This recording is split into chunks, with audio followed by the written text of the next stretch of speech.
The Galaxy S24 delivers some of the strongest value of Samsung's latest flagships, offering the same Galaxy AI features as its pricier counterparts. But the real benefit to upgrade is to reap the performance and battery life improvements delivered by the Snapdragon 8 Gen 3 Silicon, assuming that you are able to buy a phone with that chip where you live. The story of the Samsung Galaxy S24 centers around artificial intelligence, namely, the suite of AI-powered features Samsung has introduced to all three phones in its S24 lineup. It's understandable as AI is new and buzzy, and the Galaxy AI capabilities at the heart of the Galaxy S24 are actually practical and polished. But to focus exclusively on Galaxy AI is to do the Galaxy S24 a disservice.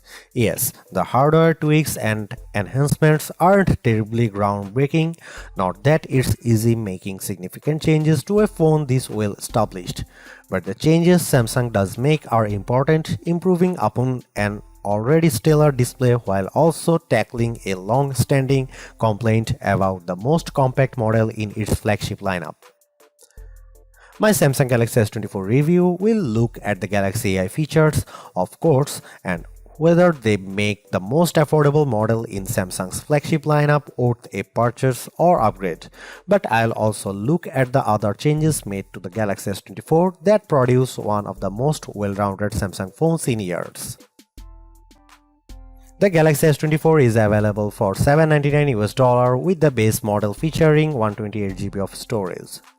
In the US, that's the same price Samsung charged last year for the Galaxy S23, something worth calling out in light of Samsung's $100 price hike for the Galaxy S24 Ultra. There is also a 256GB version of the Galaxy S24 available in the US and UK for $859 or £859.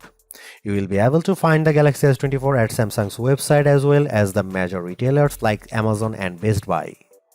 US phone carriers are now selling the Galaxy S24 too, with many offering Galaxy S24 deals that can help you lower the cost of the phone. In terms of camera hardware, Samsung hasn't really touched a thing for this Galaxy S24 update. The 50MP main camera, 12MP ultra-wide shooter and 10MP telephoto lens with 3x optical zoom are exactly what you would find on the Galaxy S23. Even aperture and sensor sizes remain the same. In one sense, that shouldn't matter as the Galaxy S23 was already one of the best camera phones, so you'd imagine that the Galaxy S24 should be just fine on the camera front.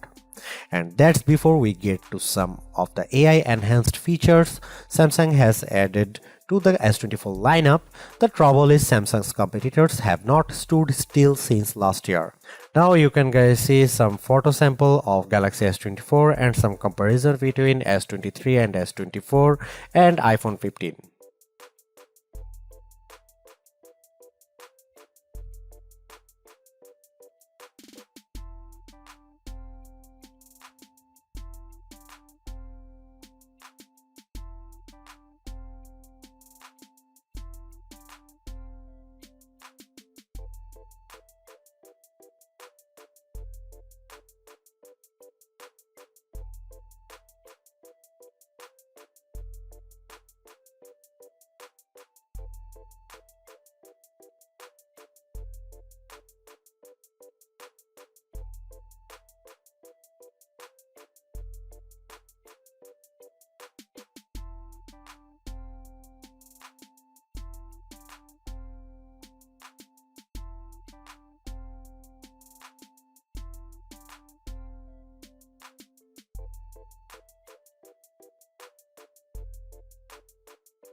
If the Galaxy S24 phone had performed just a shade or two better against the iPhone 15, I would have declared this model as the entry-level flagship phone to get.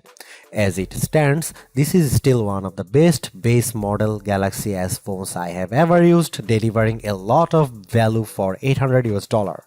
While the AI features are welcome additions, they are only part of what makes the Galaxy S24 so impressive.